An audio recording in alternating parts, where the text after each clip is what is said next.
What is going on, guys? Today we are here with the Land Rover LR3. This is a 2009 4.4 and it's not a sales video, but I do need to tell you to stop going out and buying new 4x4 overland vehicles, because today we have the solution to all of your problems. Let's take a look.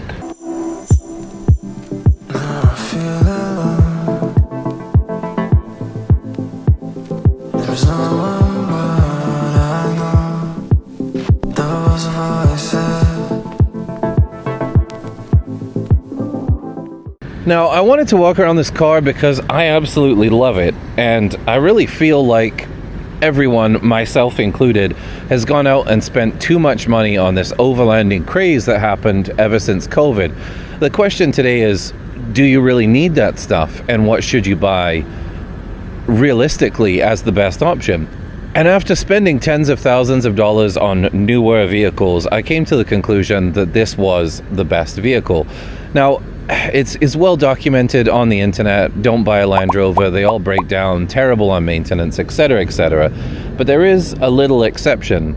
2007, 2008, and 2009, that's this one, LR3 with the 4.4 V8 is the vehicle, in fact, to go out and get if you're going to get one. And let me just show you why this is a great overlanding rig.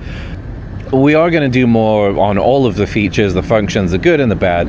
Today we're going to talk about why this LR3, and pretty much any LR3, is an awesome overlanding and off-road rig. Now, to get right into it, one of the first things you're going to look at when you're talking about overlanding and off-roading is sleeping space. You're going to wonder, where are you going to go? And I'm here to tell you that this is plenty of room for me, a 6'2" individual. If you're looking for a place to sleep, look no further than the completely flat floor in the back of the LR3. There's a wonderful position if you fold both these seats down, put your feet at this end and head at that end, and you have an absolute ton of room to sleep in the back. Now, I like to have my gear positioned on the right and I sleep on the left. Of course, you could sleep in the whole thing if you want to. But another thing that's fantastic about this LR3 is not only these handy dandy storage compartments which keep all your stuff in there, the 12-volt outlet back here that actually works, or the multiple tie-down points.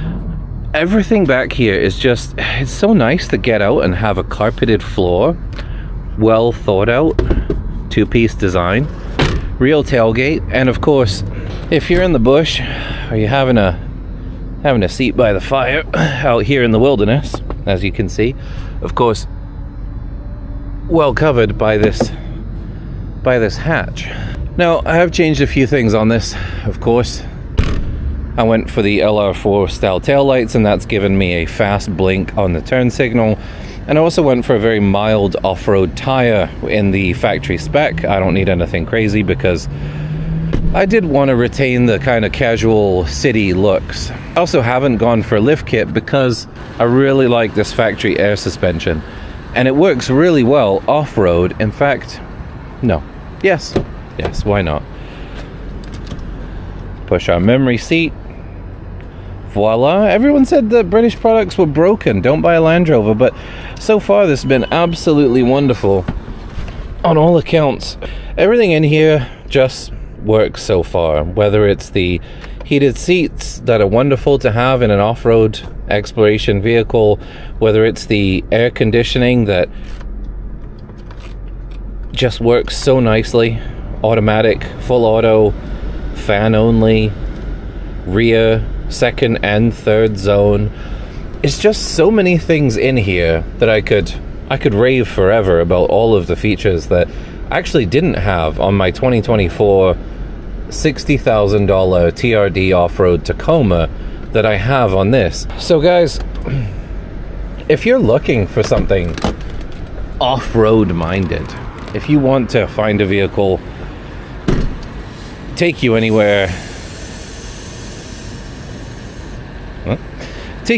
you want to go, and do it in style in the city, and then also climb over rocks and stuff on the weekend, this has to be one of the absolute best vehicles that I could ever consider.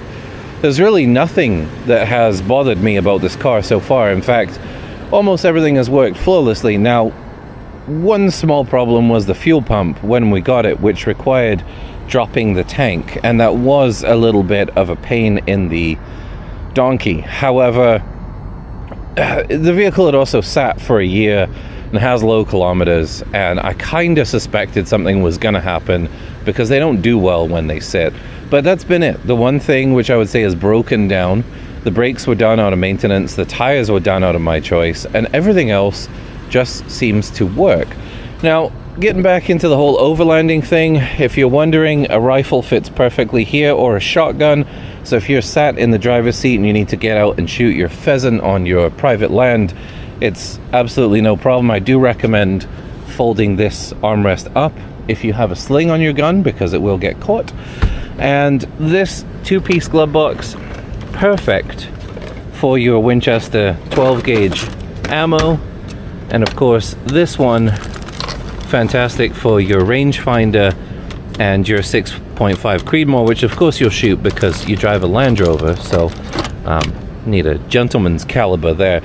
But all the features on this vehicle have just completely blown me away, from the Harman Kardon sound system, which is amazing, to the TVs in the back of the headrests. I am absolutely in love. So guys, go out and get one. Don't waste your money on fancy overlanding rigs. You don't need jerry cans and rooftop tents. Everything can be done for a fraction of the price with a Land Rover LR3. Just be sure to go out and look at 2007, 8, and 9. Make sure you get a 4.4 liter V8. Do not buy the V6 unless you want to be maintaining it forever.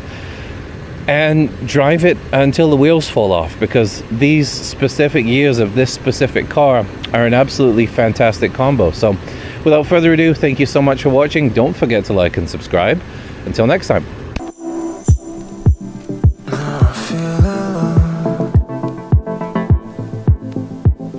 There's no